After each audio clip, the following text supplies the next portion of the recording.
Yay! Ow! It is I, Banana Man, mga kaunggoy, with a new video. And today, ang pag-uusapan natin ngayon, mga kaunggoy, alam niyo yung mga simpleng ulam katulad ng Milo with rice? Sweet and... Ano lasa ng kanin? Wala lasa kanin. So, neutral and sweet, mga kaunggoy. Very nice. It tastes good, ladies and gentlemen.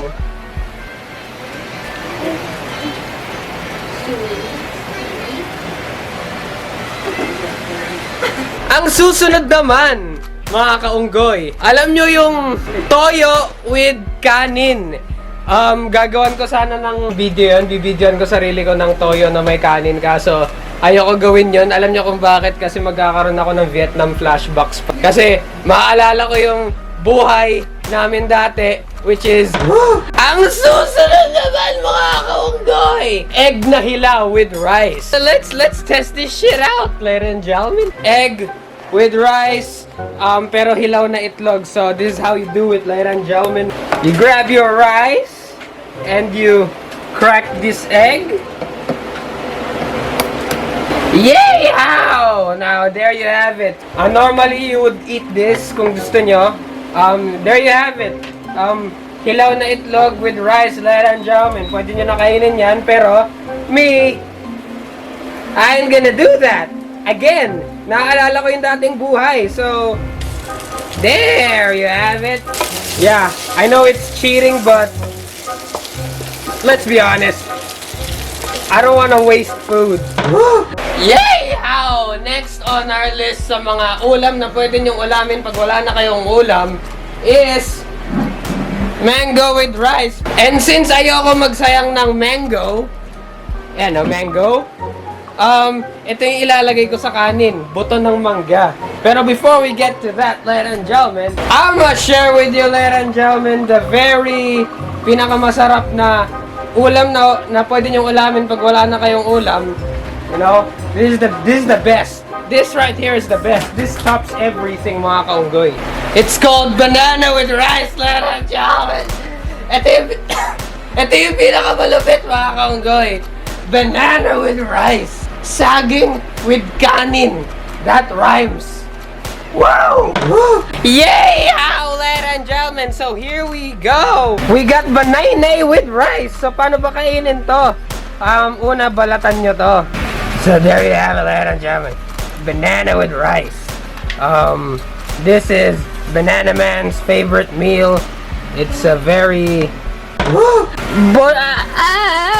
bon appetit. Here comes the choo-choo train. Here comes the airplane. He's gonna hit the world. Here comes the aeroplane. I'm as tall as the twin. Never mind, basta, the airplane's gonna hit something. This actually tastes pretty good. Banana with rice. But why stop there, mga kaunggoy? Bakit banana with rice lang? Bakit hindi mango and banana with rice? Everything is yellow, ladies and gentlemen, except the rice. The rice is white. Maya nga, I love yellow. Hindi ba halata?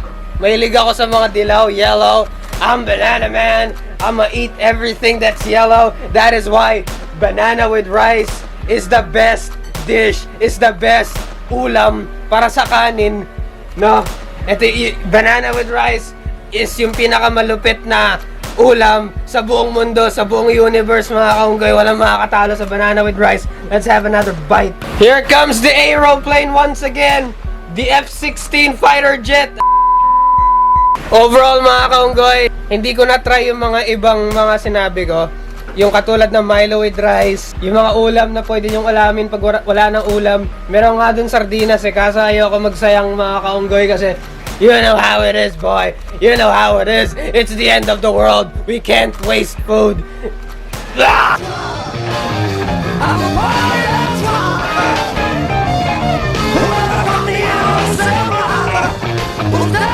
Anyway, that is all I can say. Ano masasabi niyo sa mga ulam na pwede niyong ulamin pag walang ulam?